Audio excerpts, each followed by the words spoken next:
ಶ್ಲೋಕದೊಂದಿಗೆ ಪ್ರಾರಂಭ. ಗುರುವೇ ಸರ್ವಲೋಕಾನಾಂ ವಿಷಯೇ ಭವರೋಗಿಣಾಂ ನಿಧಯೇ ಸರ್ವವಿದ್ಯಾನಾಂ ಶ್ರೀದಕ್ಷಿಣಾಮೂರ್ತಯೇ ನಮಃ. ಸದಾಶಿವಸಮಾರಂಭಾಂ ಶ್ರೀಶಂಕರಾಚಾರ್ಯಮಧ್ಯಮಾಂ ಅಸ್ಮದಾಚಾರ್ಯಪರ್ಯಂತಾಂ ವಂದೇ ಗುರುಪರಂಪರಾಂ. ಓಂ ನಮೋ ಭಗವತೆ ವಿರಾಜೇಶ್ವರಾಯ. ಓಂ ಶ್ರೀ ಗಣೇಶಾಯ ನಮಃ. ಓಂ ಶ್ರೀ ಮಹಾಸರಸ್ವತ್ಯೈ ನಮಃ. ವಸುದೇವಸುತಂ ದೇವಂ ಕಂಸಚಾಣೂರಮರ್ದನಂ ದೇವಕೀ ಪರಮಾನಂದಂ ಕೃಷ್ಣಂ ವಂದೇ ಜಗದ್ಗುರುಂ. ಮೂಕಂ ಕರೋತಿ ವಾಚಾಲಂ ಪಂಗುಂ ಲಂಘಯತೆ ಗಿರಿಂ ಯತ್ಕೃಪಾತಮಹಂ ವಂದೇ ಪರಮಾನಂದಮಾಧವಂ. ನಾರಾಯಣಂ ನಮಸ್ಕೃತ್ಯ ನರಂ ಚೈವ ನರೋತ್ತಮಂ ದೇವೀಂ ಸರಸ್ವತೀಂ ವ್ಯಾಸಂ ತತೋ ಜಯಮುದೀರಯೇತ್. ಹರಿ ಓಂ.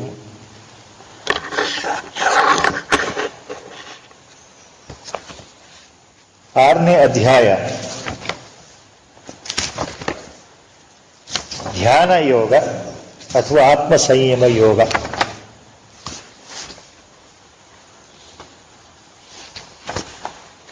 ಯೋಗಾರೂಢ ಸ್ಥಿತಿಯನ್ನು ಭಗವಂತ ಹೇಳ್ತಾ ಇದ್ದದ್ದನ್ನ ಹೋದ ಸಲ ಅದರ ಬಗ್ಗೆ ನಿಜವಾದ ಯೋಗಿ ಅಂದ್ರೆ ಯಾರು, ಯೋಗಾರೂಢ ಸ್ಥಿತಿ ಏನು ಅಂತ ಹೇಳಿ ಪರಮಾತ್ಮ ಮುಖ್ಯವಾದ ಒಂದು ಸಂದೇಶವನ್ನು ಆರನೇ ಅಧ್ಯಾಯದಲ್ಲಿ ಕೊಟ್ಟಿದ್ದು ಯಾವುದು ಅಂತಂದ್ರೆ ಉದ್ಧರೇದ್ ಆತ್ಮನಾತ್ಮಾನಂ ನ ಆತ್ಮಾನಂ ಅವಸಾದಯೇತ್ ಅನ್ನೋ ಒಂದು ಸಂದೇಶ.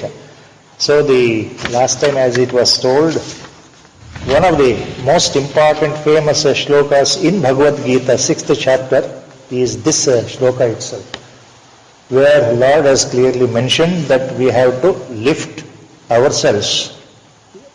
We have to lift ourselves means we have to help ourselves. So only when we help ourselves, God is there to help us. That is the main purport of that. Then we had come to the 6th ಶ್ಲೋಕ, continuation of that. ಮನಸ್ಸು ಯಾವ ರೀತಿ ಇದೆ ಅಂತಂದ್ರೆ, ಮನುಷ್ಯನಿಗೆ ಮನಸ್ಸೇ ಒಂದೊಂದು ಸಲ ಮಿತ್ರವಾಗುತ್ತೆ ಅಥವಾ ಮನಸ್ಸೇ ಒಂದೊಂದು ಸಲ ಶತ್ರುವಾಗುತ್ತೆ. ಮನಸ್ಸೇ ಬಂಧು ಮತ್ತು ಮನಸ್ಸೇ ಶತ್ರು ಅನ್ನೋ ವಿಷಯವನ್ನು ಭಗವಂತ ಹೇಳ್ಬಿಟ್ಟಿದ್ದಾನೆ. ನಮ್ಮ ಮನಸ್ಸೇ ನಮ್ಮ ದುಃಖಗಳಿಗೆ ಕಾರಣ, ನಮ್ಮ ಮುಕ್ತಿಗೂ ಕಾರಣ. ಅಂದ್ರೆ ಬಂಧನಕ್ಕೂ ಕಾರಣ ಆಗತ್ತೆ, ಮುಕ್ತಿಗೂ ಕಾರಣ ಆಗತ್ತೆ. ಇದು ಉಪನಿಷತ್ತಲ್ಲೇ ಬಂದಿರೋದು. ಅದನ್ನು ಭಗವಂತ ಹೇಳ್ಬಿಟ್ಟಿದ್ದಾನೆ. The mind itself is responsible for our bondage and attachment in the samsara, so that we eternally continue as ignorant, spiritually ignorant jivatmas, regularly taking birth and rebirth, or the mind itself will be our friend, philosopher and guide. It can uplift us towards the spiritual path with the help of the Guru's advice. ಅದು ಹೇಳಾಯಿತು. ಅದನ್ನ ಮತ್ತೆ ಪ್ರಖರವಾಗಿ ಸ್ಪಷ್ಟವಾಗಿ ಇದೇ ವಿಷಯವನ್ನ ಯೋಗಿ ಹೇಗಿರ್ತಾನೆ, ಯೋಗದ ಅವಸ್ಥೆಯಲ್ಲಿ ಒಬ್ಬ ಪರಮ ಯೋಗಿ ಅವಸ್ಥೆ ಏನು.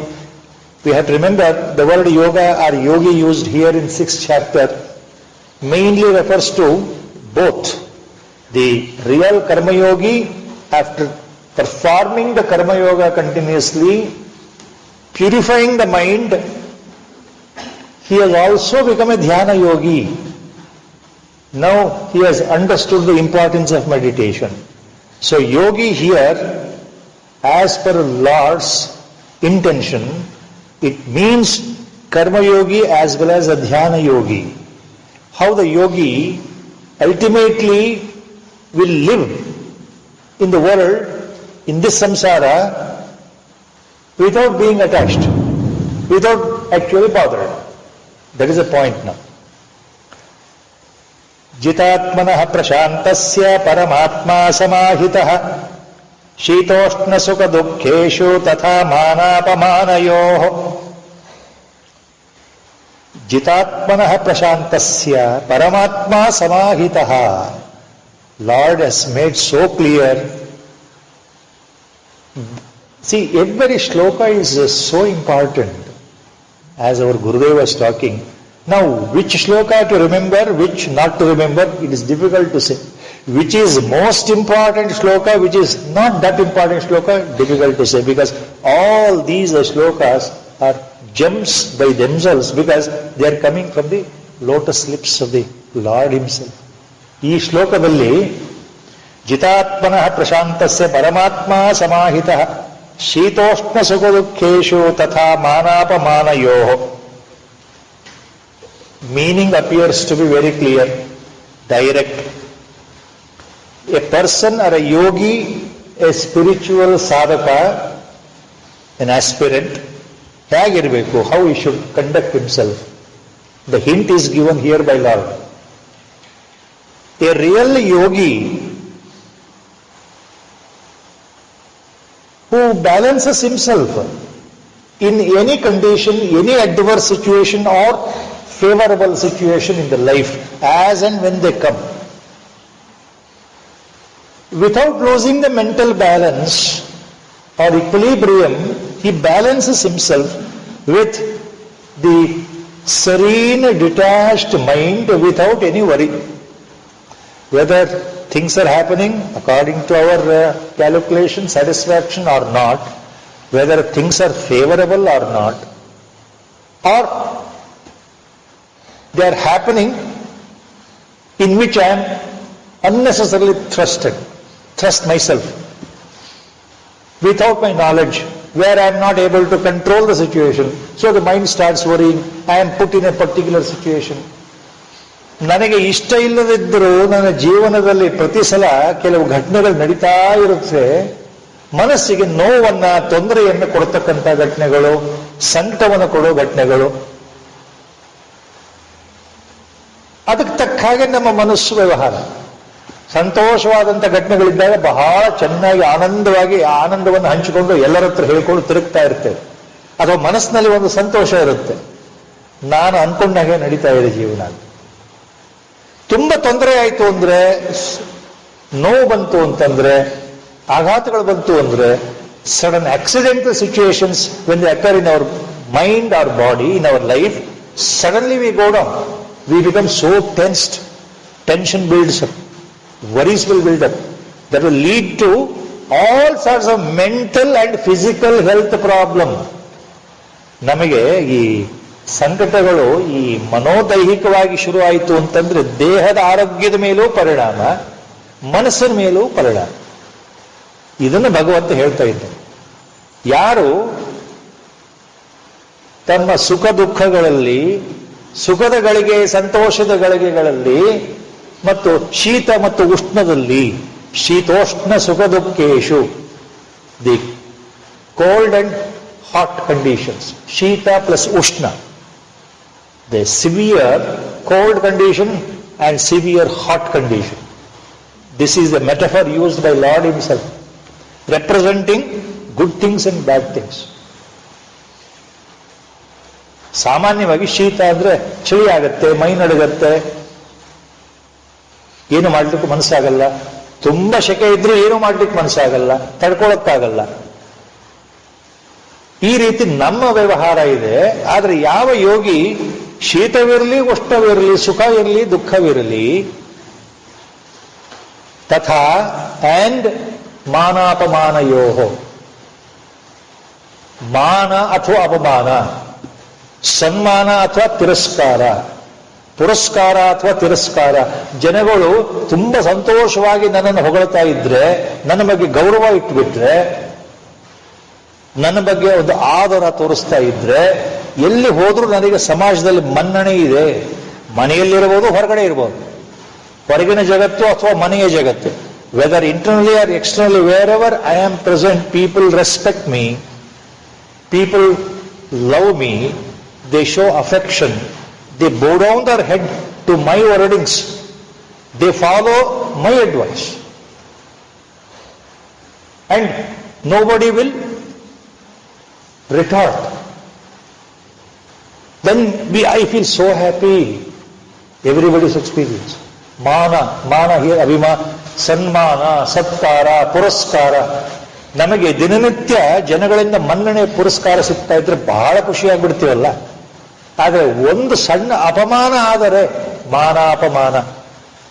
When somebody scolds me directly or indirectly in front of others, or if I hear that somebody is talking ill of me, backbiting as it is called.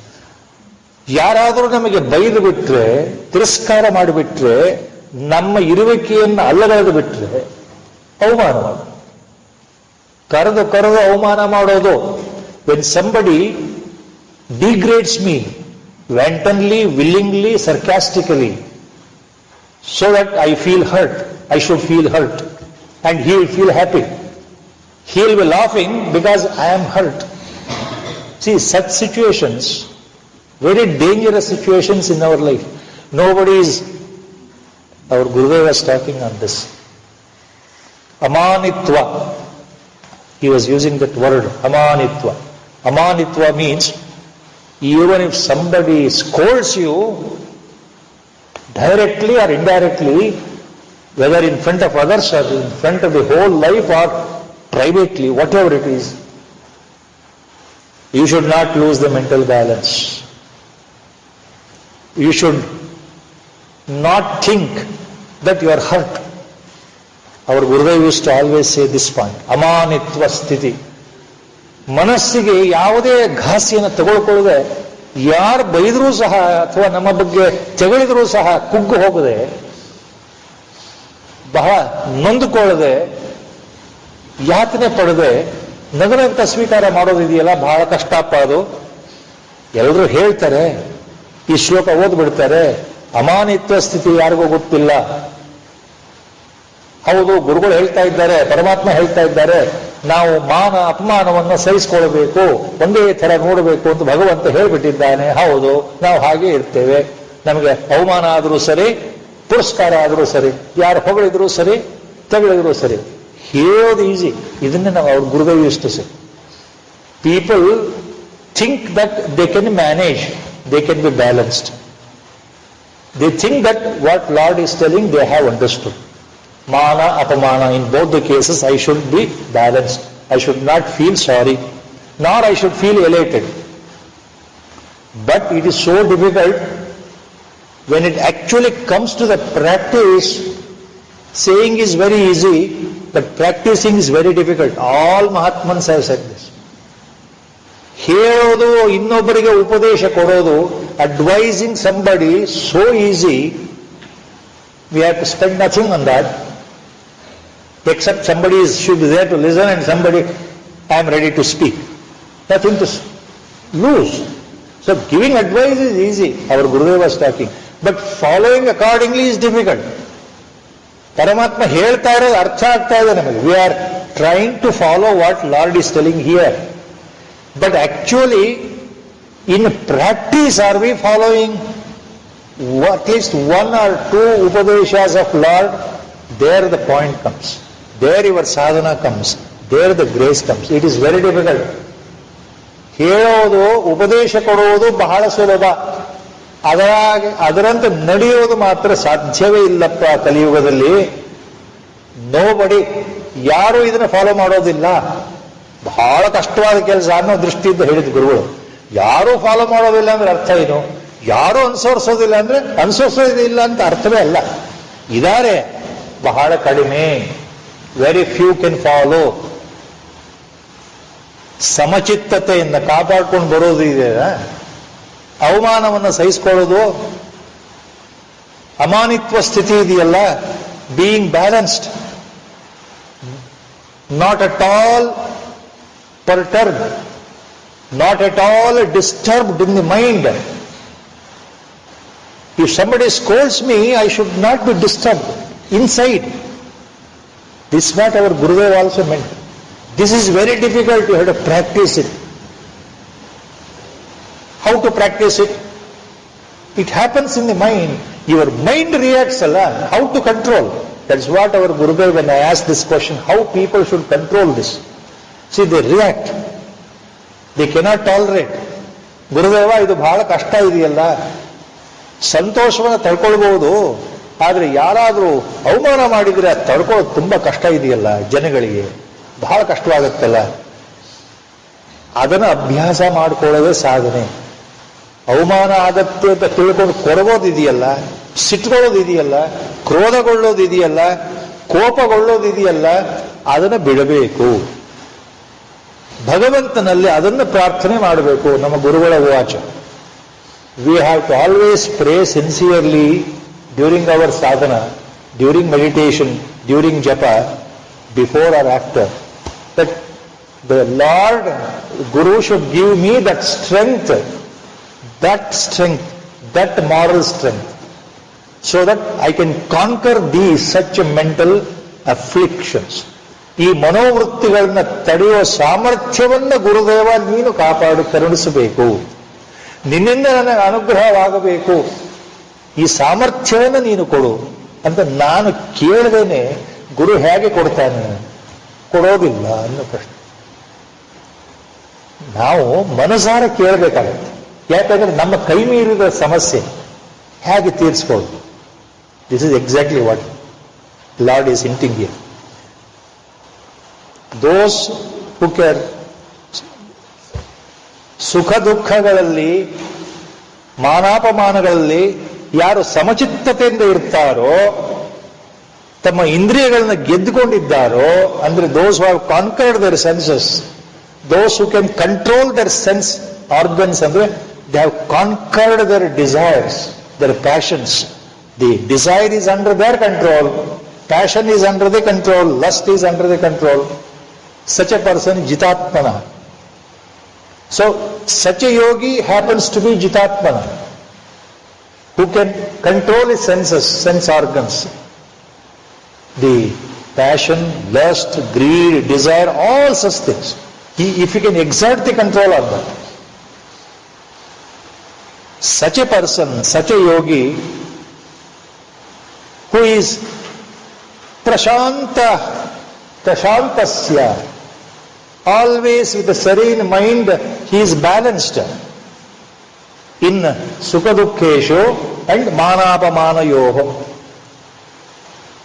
When a yogi is balanced with a serene and calm mind, taking everything the same way, such a person, in such entity, in such Jivatma, what happens? The Atma itself will shine. The Paramatma who is inside will shine himself.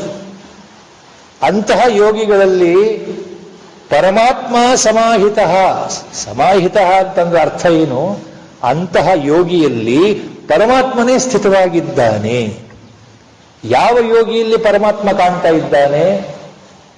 ಯಾರು ಜಿತೇಂದ್ರಿಯನಾಗಿದ್ದಾನೋ, ಸುಖ ದುಃಖಗಳಲ್ಲಿ, ಶೀತೋಷ್ಣಗಳಲ್ಲಿ, ಮಾನ ಅಪಮಾನಗಳನ್ನ ಸಮವಾಗಿ ಸಹಿಸಿಕೊಳ್ತಕ್ಕಂಥ ಶಕ್ತಿ ಇದೆಯೋ, ಯಾರ ಮನಸ್ಸಲ್ಲಿ ಅಳುಕಿಲ್ಲವೋ, ಮನಸ್ಸು ಪ್ರಶಾಂತವಾಗಿದೆಯೋ, ಅಂತಹ ವ್ಯಕ್ತಿ, ಅಂತಹ ಯೋಗಿಯಲ್ಲಿ ಪರಮಾತ್ಮನೇ ಸಮಾಹಿತನಾಗಿದ್ದಾನೆ, ಪರಮಾತ್ಮನೇ ಪ್ರಕಾಶಿಸುತ್ತಿದ್ದಾನೆ. The Lord himself is shining internally in such a yogi. Lord himself has reflected completely in such a yogi. Andre, that means what? Nammalli Paramatma illava?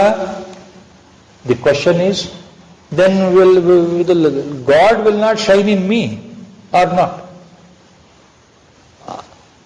ಹಾಗಾದ್ರೆ ನಮ್ಮಲ್ಲಿ ಪರಮಾತ್ಮ ಇಲ್ಲವೂ ಇಲ್ವಾ? ಇದ್ದಾನೆ. ಉತ್ತರ, God is there everywhere.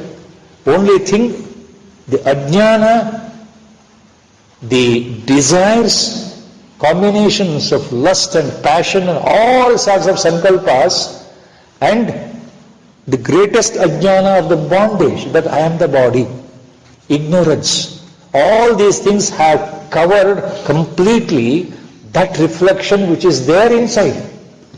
So I am not able to reflect, I am not able to see the reality. ನಮಗೇನ್ ತೊಂದರೆ ಅಂದ್ರೆ, ನಮಗೆ ಯಾಕೆ ಪರಮಾತ್ಮ ಸಮಾಹಿತ ಗೊತ್ತಾಗ್ತಾ ಇಲ್ಲ? ನಮ್ಮ ಹೃದಯದಲ್ಲೇ ಇದ್ದಾನಲ್ಲ ಪರಮಾತ್ಮ, ನಮಗೆ ಯಾಕೆ ಗೊತ್ತಾಗ್ತಾ ಇಲ್ಲ ಅಂದ್ರೆ, ಇದೆಯಲ್ಲ ನಮ್ಮಲ್ಲಿ ಎಲ್ಲ ರೀತಿಯ ಈ ಕೋಶಗಳು ಸುತ್ತಕೊಂಡಿದ್ದೀವಲ್ಲ, ಆಸೆಗಳು, ಸಂಕಲ್ಪಗಳು, ಕಾಮ, ರಾಗ, ದ್ವೇಷ, ಚಿಂತೆ, ನಾನು ಅಂದ್ರೆ ದೇಹ ಅನ್ನೋ ಅಜ್ಞಾನ, ಮೂಲ ಅಜ್ಞಾನ, ಮೂಲ ವಿದ್ಯಾ ಎಲ್ಲ ನಮ್ಮಲ್ಲಿ ಸುತ್ತಕೊಂಡಿರೋದ್ರಿಂದ ನಮಗೆ ಪರಮಾತ್ಮ ಸಮಾಹಿತ ಅಂತ ಗೊತ್ತಾಗಲ್ಲ. ಯೋಗಿಯಲ್ಲಿ ಮಾತ್ರ, ಅಂತಹ ಯೋಗಿ ಜೀವನ್ಮುಕ್ತನೇ ಆಗಿಬಿಡ್ತಾನೆ. ಅವರು ಗುರುದೇವ ಟಾಕಿಂಗ್. ದಿಸ್ ಶ್ಲೋಕ refers to the Yogaruda state where at the highest level of the Karma Yoga and followed by Dhyana Yoga, Karma and Dhyana meditation, when a yogi reaches the pinnacle, he reflects God himself. He becomes God himself. He merges with God himself. ಅಲ್ಲಿ ಪ್ರತ್ಯೇಗಾತ್ಮ ಸ್ವರೂಪನಾದ ಭಗವಂತನೇ ನನ್ನಲ್ಲಿದ್ದಾನೆ, ಆ ಶಾಶ್ವತವಾದ ಆತ್ಮ ಸ್ವರೂಪನೇ ನಾನು ಅಂತ ಅನುಭವಕ್ಕೆ ಬಂದ್ಬಿಡುತ್ತೆ. ಅವನು ಜೀವನ್ಮುಕ್ತನೇ ಆಗಿಬಿಡುತ್ತಾನೆ.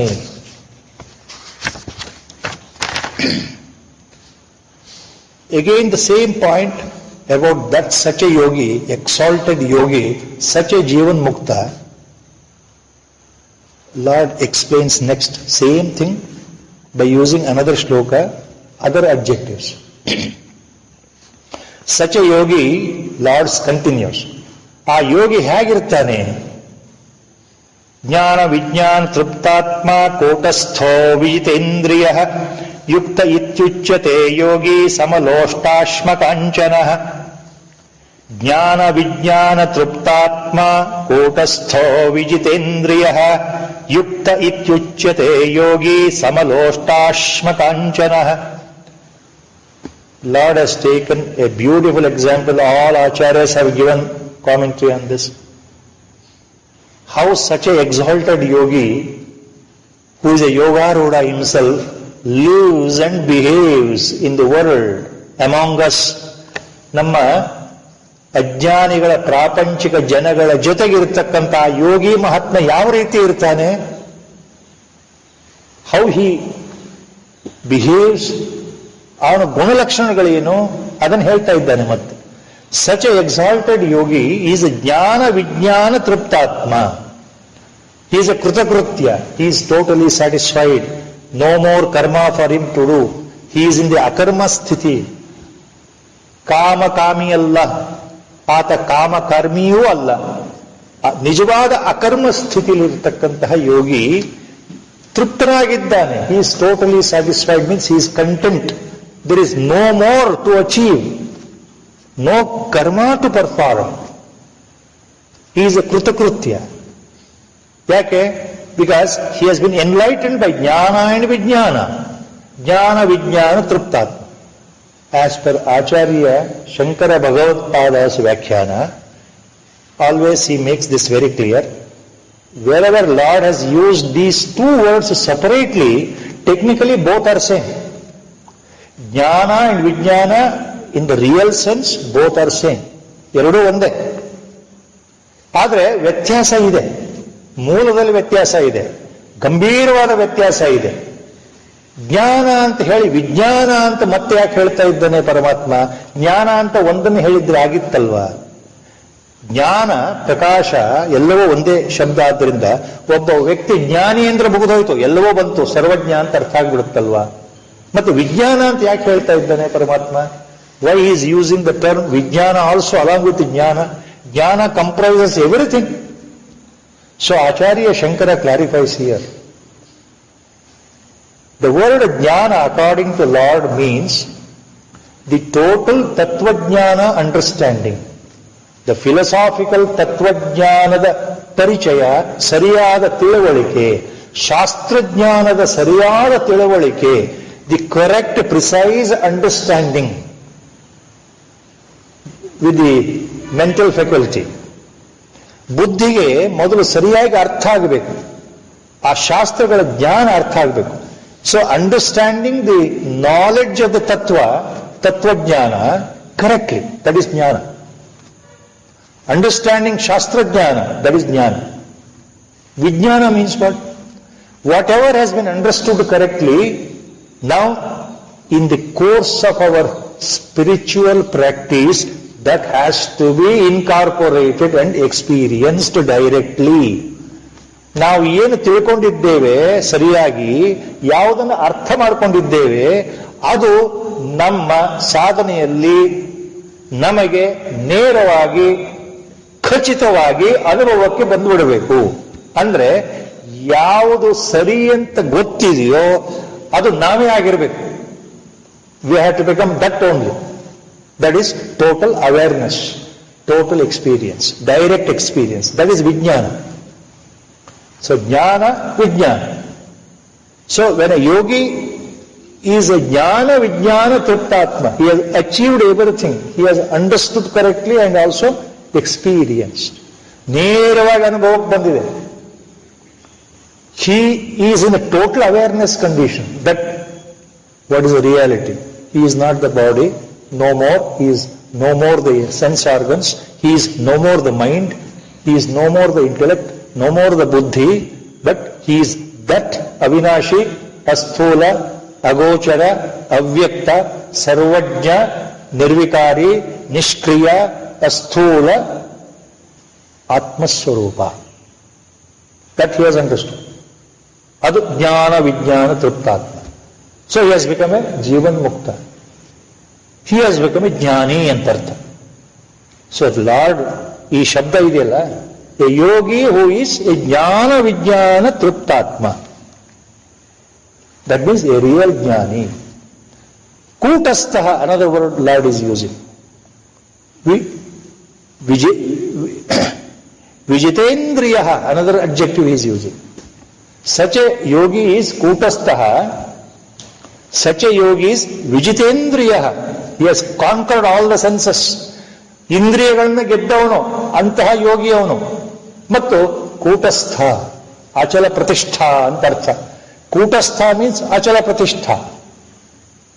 The word Lord using kuta word here, he is using as an example. ಕೂಟವತ್ ತಿಷ್ಠತಿ ಇತಿ ಕೂಟಸ್ಥಃ. ವ್ಯಾಖ್ಯಾನ. What is ಕೂಟಸ್ಥಃ? ಕೂಟವತ್ ತಿಷ್ಠತಿ ಇತಿ ಕೂಟಸ್ಥಃ. ಕೂಟ refers to, in the olden days, in the blacksmiths' places or in the goldsmiths' places, they will have a very strong, even today also, in our goldsmiths, blacksmiths' places when you go where they work, a foundation, thick stone, very flat, smooth stone will be there, fixed. On that stone which acts as a foundation, they keep all the gold or whatever it is, hot gold, and then they start beating the gold or beating the red hot iron to the respective size. ಆ ಕೆಳಗಡೆ ಒಂದು ಕಲ್ಲು ಇರುತ್ತಲ್ಲ, ಕಮ್ಮಾರನ ಮನೆಯಲ್ಲಿ ಅಥವಾ ಆತನ ಕಾರ್ಯಾಗಾರದಲ್ಲಿ, ಆತನ ಕೆಲಸದ ಅಥವಾ ಅಕ್ಸಾಲಿ ಇಟ್ಕೊಂಡಿರ್ತಾನಲ್ಲ, ಒಂದು ಕಲ್ಲು ಮೇಲೆ ಸುತ್ತಿಗೆಯಿಂದ ಹೊಡೆಯೋದು, ಸರಿಯಾದ ಆಕಾರಕ್ಕೆ ಬರೋ ಹಾಗೆ, ತೆಳ್ಳಗೆ ಬರೋ ಹಾಗೆ, ಬಂಗಾರ ಅದನ್ನು ಕುಟ್ಟೋದು ಅಂತ ಹೇಳ್ತಾರೆ. ಅಥವಾ ಕಬ್ಬಿಣವನ್ನ, ಕೆಂಪಾಗಿ ಕಾದ ಕಬ್ಬಿಣವನ್ನ ಬಡಿಯೋದು ಸುತ್ತಿಗೆಯಿಂದ, ಅದು ಸರಿಯಾದ ಆಕಾರಕ್ಕೆ ಬರುವವರೆಗೆ. So when you start hammering red hot iron or the gold, it takes a shape every time you hammer. You are working on the gold or iron. But what happens to the base stone? Nothing will happen. ನಾವು ಹೊಡಿತಾ ಇರೋದು ಆ ಒಂದು ಚಿನ್ನಕ್ಕೆ ಆಕಾರ ಕೊಡೋಕ್ಕೋಸ್ಕರ. ಕೆಳಗಡೆ ಇರೋ ಕಲ್ಲಿಗಲ್ಲ. ಕಲ್ಲಿಗೆ ಏನಾದ್ರು ತೊಂದರೆ ಆಗತ್ತಾ? ಏನೂ ತೊಂದರೆ ಇಲ್ಲ. ಅದು it is like A foundation. ಅದು ಕೂಟ. That is called ಕೂಟ. Kuta is that, the word used to the foundation stone. So, yogi here is called Kutastha. Yavudu, what is that Lord is hinting? The Atma, the Parabrahma Tattva, Parama Chaitanya inside is Kutastha, Nitya Kutastha, Shashvata, Nitya, Shuddha, Buddha, Mukta. Paramatma Tattva, adu Kuta, Kutastha. It is inside the cave of the heart. It won't change. So, Kutastha means Achala, one which cannot move, one cannot change, no motion. Achala Pratishtha. And the word refers to that Pratyagatma only. So a yogi who is a jnana vijnana triptatma, he is also kotastha because he has conquered senses. Samaloftashma kanchanaha, another word, adjective, Lord is using. Such a person is samaloshta kanchanaha. Loshta, ashma, kanchanaha. All the three words joined together means loshtashma kanchanaha. The adjective is samaha. Samaloshtashma kanchanaha. A person who doesn't differentiate between the worldly things, worldly wealth and non-wealthy things. A person who doesn't differentiate between the soil, between the rock and the gold. Loshta means mud. Manno, bhumi, mud. Ashma refers to these rocks, kallugalu. Kanchana refers to gold. A person who treats the gold also equivalent to the rock, gold equivalent to the soil or the mud ಅಂತ ಅರ್ಥ. ಯಾವ ವ್ಯಕ್ತಿಗೆ ಚಿನ್ನವೂ ಒಂದೇ, ಕಲ್ಲು ಒಂದೇ, ಮಣ್ಣು ಒಂದೇ ಅಂತ ಭಾವ ಇದೆಯೋ ಅವನು ನಿಜವಾದ ಯೋಗಿ, ಜ್ಞಾನಿ. ಯುಕ್ತ ಇತ್ಯುಚ್ಯತೆ ಯೋಗಿ ಸಮಲೋಷ್ಟಾಶ್ಮ ಕಾಂಚನ. ಸೊ ನಿಜವಾದ ಯೋಗಿ ಮಾನಾಪಮಾನಗಳಲ್ಲಿ, ಸುಖ ದುಃಖಗಳಲ್ಲಿ ಒಂದೇ ಸಮನಾಗಿದ್ದು ಎಲ್ಲವನ್ನು ಒಂದೇ ರೀತಿಯಾಗಿ ನೋಡ್ತಕ್ಕಂಥವನಾಗಿರ್ತಾನೆ. ಆತ ಜ್ಞಾನ ವಿಜ್ಞಾನ ತೃಪ್ತಾತ್ಮನಾಗಿದ್ದಾನೆ, ಕೂಟಸ್ಥನಾಗಿದ್ದಾನೆ, ಜಿತೇಂದ್ರಿಯನಾಗಿದ್ದಾನೆ. ಅಂಥವನು ನಿಜವಾದ ಜ್ಞಾನಿ, ನಿಜವಾದ ಯೋಗಿ. ತಿಳ್ಕೊಳ್ಳಪ್ಪ Arjuna. That is how is defining a yogi, the character here in this 8th shloka, and with the Guru Sankalpa we are stopping here, half an hour Vyakhyana, with a Guru Prarthana. Prarthana once again.